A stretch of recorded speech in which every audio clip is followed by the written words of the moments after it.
બોલો દશા માતની જય। તો સુવર્ણપુર નામની એક અતિ ભવ્ય નગરી કર્ણદેવ નામે એક રાજા રાજ્ય કરતા હતા। તે ખૂબ જ અભિમાની અને વિલાસની હતા। જ્યારે તેમની પત્ની ખૂબ જ દયાળુ તેમજ ધાર્મિક પ્રવૃત્તિના હતા। પત્ની પતિના અલગ અલગ સ્વભાવને કારણે તેમના બંને વચ્ચેના ઘણા મતભેદ રહેતા હતા। રાજાનો સ્વભાવ સહેજ પણ ગમતો ન હતો। તે રાજાને વારંવાર સમજાવવા છતાં તે બધા પ્રયત્નો નિષ્ફળ જતા હતા। રાજાનો મહેલ નદી કિનારે નજીક હતો અને એક દિવસ રાણી રાજમહેલમાં ઝારૂખામાં બેઠા હતા। ત્યારે તેમને નદી કિનારે કેટલીક સ્ત્રીઓને કંઈક પૂજા વિધિ કરતા જોઈ। કુતૂહલ થઈને પોતાના દાસીને તેની વાત જણાવી કે આ દાસીઓ શું કરે છે। દાસી તેને સ્ત્રીઓને મળીને થોડીવાર પછી ફરી તે રાણીને જણાવ્યું કે રાણીબા આ દશામાનું વ્રત કરે છે। ત્યારે રાણીબા દાસીને પૂછ્યું કે આ વ્રત કરવાનો શો લાભ થાય છે। ત્યારે દાસીએ જણાવ્યું કે આ વ્રત સ્ત્રીઓ કરે છે તેની મનોકામનાઓ પૂર્ણ અને દુઃખ દારિદ્ર દૂર થાય છે, ઘોડાનો ખૂનદાર પ્રાપ્ત થાય છે અને નિર્ધન ધન આપે છે આદિ અને લાભ આ વ્રત કરવાથી મળે છે। આ વાત જાણીને રાણીને દશામાના વાત કરવાની ઈચ્છા થઈ। દાસીને તેને વ્રતની વિધિ જાણવાની કહ્યું। દાસીએ ફરીથી તે સ્ત્રીઓ પાસે જઈને થોડીવાર પાછી આવી। રાણીને કહ્યું કે આ વ્રત અષાઢ માસની અમાસ એટલે કે દિવાસાના દાડે શરૂ થાય છે। આ વ્રત ક્યારે 10 સૂતરા પાન લઈને તેને 10 ગાંઠો વાળી દરેક ગાંઠને કંકુના ચાંદલા કરવા, આમ દશામાના દોરા લઈને વ્રત લેવું, ઘરે દશામાની સ્થાપના કરીને 10 દિવસ પૂજા કરવી, ધૂપ દીપ કરવા, સ્તુતિ કરવી, આરતી કરવી અને ગુણ ગાવા, આમ 10 દિવસ ઉપવાસ કરવા, આટલા એકાંત કરવા, પૂજા મૂકેલા દશામાની સામે છેલ્લે દિવસે નદી કે તળાવમાં પધરાવી શક્તિ સંબંધી પ્રમાણે ચાંદી બનાવીને આ વ્રત ઉજવણીને બ્રાહ્મણને દાન કરવું, નિર્ધન 125 ગ્રામ ઘઉં અને લોટનું ચૂરવું બનાવીને પ્રસાદી રૂપે વેચવું, 10 દિવસ ઊંઘ ઓછી લઈને દશામાના જપ કરવા, તન મન પવિત્ર રાખવા અને આ પ્રમાણે વ્રત કરવાની ખુશી। તો ધાર્મિક સ્વભાવના કારણે રાણીએ પણ આ વ્રત કરવાની ઈચ્છા થઈ। તેને મનની વ્રત કરવાનું નક્કી કર્યું। તેને રાજાને આ વાત જણાવી કે અભિમાની રાજાએ વ્રત કરવાની સ્પષ્ટ ના પાડી દીધી। તેને કહ્યું કે આ વ્રત તો ગરીબ ગોપાળ માટે હોય છે। આપણી પાસે તો ઘણી સુખ સમૃદ્ધિ છે, ધન દોલત, નોકર ચાકર, બાગ બગીચા, રાજપાટ બધું છે, તો આ વ્રત કરવાની આપણે કોઈ જરૂર નથી। રાજાના આવા અહંકારી વચનોને સાંભળીને રાણીને દિલ દુભાવ્યું અને રાણી ખાધા પીધા વગર સૂઈ ગયા। રાજાએ અહંકાર, ગર્વ અને અભિમાનને ચકૃત થઈને દશામાના વ્રતનું અપમાન કર્યું હતું। તેથી દશામા ક્રોધિત થઈને ગયા અને તેમણે રાજાને સપનામાં આવીને કહ્યું કે તે મારા વ્રતનું અનાદર કર્યું છે, હું તારા પર કોપાયમાન થઈ ગઈ છું। ભયથી ડરથી ઉઠેલા રાજાની આંખ ઉઘડી ગઈ અને તેને રાણીને જગાડીને સપનાની વાત કહ્યું। જરૂર કંઈક આપત્તિ આવશે જે ભોગ્યા વગર છૂટકો નથી। કડની ગતને કોઈ મૃત્યુ કરી શકે નહીં। રાજા રાણીના સપનાની ખૂબ ચિંતાતુર થઈ। તે જ સમયે રાજાનો એક સમાચારને જણાવ્યું કે બાજુના રાજા મોટું સૈન્ય લઈને ચડી આવે છે। રાજા રાણીએ દશામાના સપનાની વાત યાદ આવતા જે ખાતરી થઈ કે જરૂર કંઈક અશુભ થવાનું છે, તેથી તેને ગુપ્ત રસ્તેથી નાસી જવાનો નિર્ણય લીધો। પોતાના બંને દીકરાને રાણી સાથે જંગલમાં નીકળી ગયા। તેઓને કદી છાયા ન હોવાથી ખૂબ જ થાકી ગયા હતા અને તેમની પાસે પગમાં પહેરવાની મોજડી પણ હતી। અણીદાર કાંટા પગના ગોખાયા, ઝાકરાના કારણે વસ્ત્ર પણ ફાટી ગયા હતા। ફૂલ જેવા કુંવરો ધોધમાર તાપ સહન કરી શકતા ન હતા। તે પેટમાં ઘણી ભૂખ લાગી, પરંતુ અન્નના દાણાના તરસ પણ ખૂબ લાગી હતી, પરંતુ પાણીનું એક ટીપું નથી। સૂર્ય મહારાજ મધ્યમાં આવીને આગ વરસાવી રહ્યા છે। રાજા રાણીની નાના કુંવરો આ દશા જોવાતી નથી। એવામાં તેમની નજરે એક વાવ પડી। રાજા રાણીને કુંવરોને લઈને વાવના પાણી પીવા માટે ઉતર્યા। કુંવરો 7 પગથિયાં ઉતરીને 8મા પગથિયે જ્યાં પહોંચ્યા ત્યારે દશામાના બંને કુંવરો વામા ખેંચી લીધા. રાજા રાણીના આ જોતા જ ખૂબ જ ડબાઈ ગયો. રાણી તો છાતીપાડ રુદન કરવા લાગ્યા. રાજાથી રાણીનો આવો કારામો લપાત જોવાતું નથી, પરંતુ તે પણ લાચાર હતા. તેઓ રાણીને આશ્વાસન આપીને સમજાવે છે કે જેને આપે છે તે એને લઈ લીધા, માટે વાલો કરવાનું છોડી દો, ધીરજ રાખો. માતાજીનો ક્રોધ ખમશે ત્યારે સૌ સારામણ થશે. રુદન કરતી રાણી સમજાવતા રાજા આગળ ચાલ્યા. બંને જણા ખૂબ જ ભૂખ તરસે તેમજ બંને બાળકની વેદના કારણે ખૂબ જ થાકી ગયા હતા. તેથી રસ્તામાં આવેલી એક વાડીમાં થોડીવાર વિશ્રામનો વિચાર કર્યો. તેઓ વાડીમાં પગ મૂક્યો. તરત જ વાડીના બધા જ ફૂલો કરમાઈ ગયા. વાડીના માલિકે વિચાર્યું કે જરૂર આ બંને કંઈક પાપી હશે, એટલે તેમણે પગલા વાડીમાં કરતા જ વાડી કરમાઈ ગઈ. તેથી તે બંને વાડીમાંથી થાકી કાઢ્યા. આમ રાજા રાણીની પત્ની ધીરે ધીરે આગળ ચાલવા લાગ્યા. ચાલતા ચાલતા બંને એક નગરમાં આવ્યા.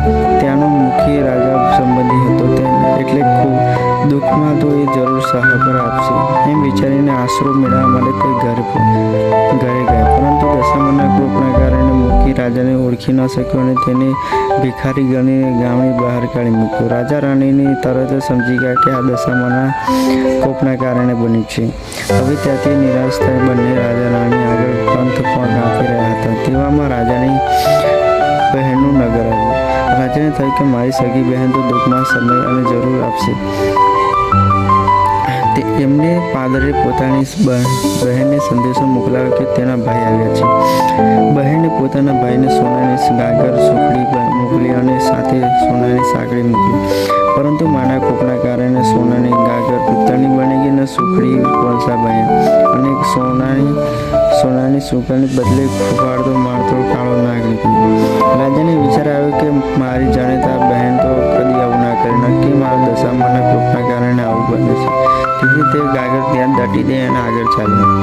ઠાઠ તડકો વેઠતા, દુઃખ સહન કરતા, કષ્ટ ભોગવતા રાજા રાણી આગળ વધતા ગયા છે અને ભૂખના કારણે તેમના પેટમાં આંટી વળી છે.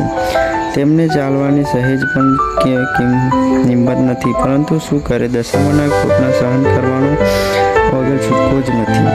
તેમને વિચારો તેઓ નિશ્વાસ નાખતા ધીરે ધીરે આગળ વધતા લાગ્યા.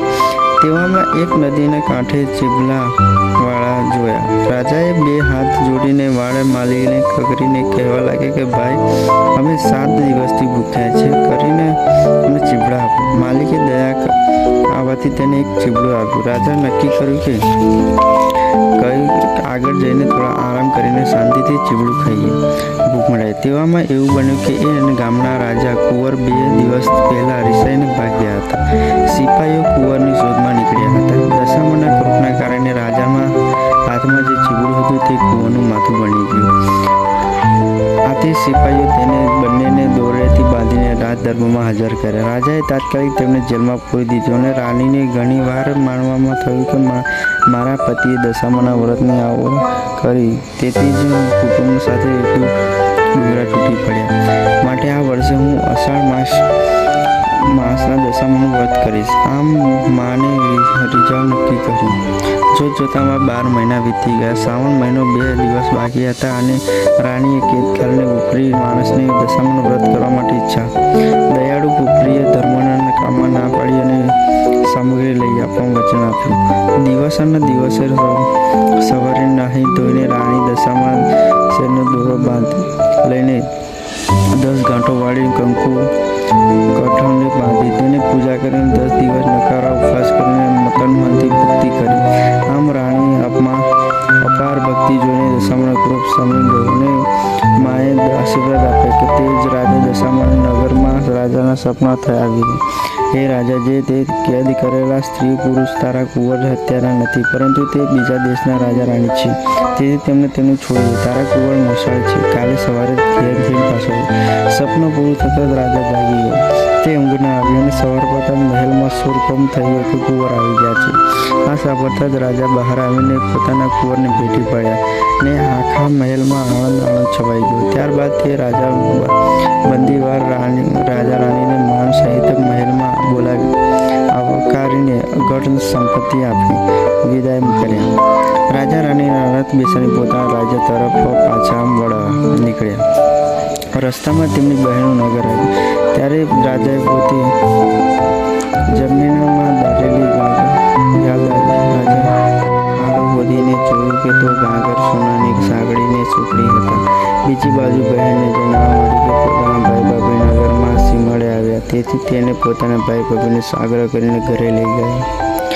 2 દિવસ રોકાઈને રાજા રાણી આગળ ચાલ્યા. રસ્તામાં મુખીનું ગામ આવ્યું. જે મુખી પહેલાં તેને ઓળખી ન હતો તે આજે રાજા રાણીનું સામયું કર્યું અને જમાડ્યા. ત્યારબાદ રાજા ખાતરી થઈ ગઈ કે પહેલાં દશામાના કોપના કારણે કોઈ પોતાને ઓળખતા ન હતા. હવે દશામાની કૃપા થઈ ગઈ, તેથી હવે બધા સ્વાગત કરે છે. આગળ જતાં ફૂલવાડી આવ્યા હતા. સુકાયેલી ફૂલવાડી લીલીછમ બની ગઈ. માળીએ તેમને હાંકી કાઢ્યા હતા. તે રાજા રાણીનું સ્વાગત કરીને પાણી પીવડાવીને આરામ કરવા માટે બેસાડ્યા. ફૂલવાડી થોડો વિશ્રામ કરીને રાજા રાણી વાવની નજીક આવી. વાવની નજીક આવતા ગરડા માજી પોતાના 2 બાળકો લઈને ઊભા હતા. રાજા રાણી ગરડા માજી પોતાની 2 બાળકો લઈને ઊભા હતા. ત્યારે રાજા રાણીએ માજી પાસે પોતાના બાળકો જોતા કહ્યું કે હે માજી, આ મારા પુત્ર તમારી પાસે કેમ? ત્યારે માતાજીએ પોતાનું અલગ સ્વરૂપ પ્રગટ કર્યું કે મેં તારા બંને બાળકો વાવમાં ખેંચી લીધા હતા, પરંતુ રાણીએ કરેલા વ્રતનો પ્રભાવ હું તમારા બાળકને તમને પાછા સોંપવા આવ્યું છું. આમ સાંભળીને રાજા રાણીએ બંને દશામાના પગે પડી માફી માગી. દશામાં બંને જણોને આશીર્વાદ આપીને અત્યંત થઈ ગયા. ત્યાંથી રાજા રાણી બંને કુંવરોને લઈને પોતાના રાજ્ય સીમાડા આવી પહોંચ્યા. પ્રજાની જાણ થતાં રાજ્ય હર્ષ બન્યું. દુશ્મન રાજા જેને રાજ્યનું પચાવી લીધું તેને રાજાને જોડ લીધો હતો, પરંતુ હેરાન પરેશાન થઈ ગયો હતો. તેથી તે અસર રાજાને આ રાજ્ય સોંપવા માંગ્યો હતો. તેને પણ ખબર મળતા જ રસોલ સાથે રાજ્યના સીમાડે આવીને પોતાની કબૂલ કરીને રાજા પોતાનું રાજ્ય સોંપ્યું કર્યું. લોકો વાજતી ગાતી સમય લઈને સામા આવ્યા. રાજા રામે સુખેથી પોતાના મહેલને બદલીને રાજ્ય વહીવટ સંભાળી લીધો. સૂર્યને તેજ બેઠે તેની કીર્તિ વધારવા લાગ્યો. આ રીતે રાજાને 5 વર્ષ કરીને તેના ઘણા બ્રાહ્મણો જમાડ્યા. 1 રૂપિયાની સાંડી બનાવી રાખી હતી. તે ગામડા મોટા પંડિતને દાન કરી.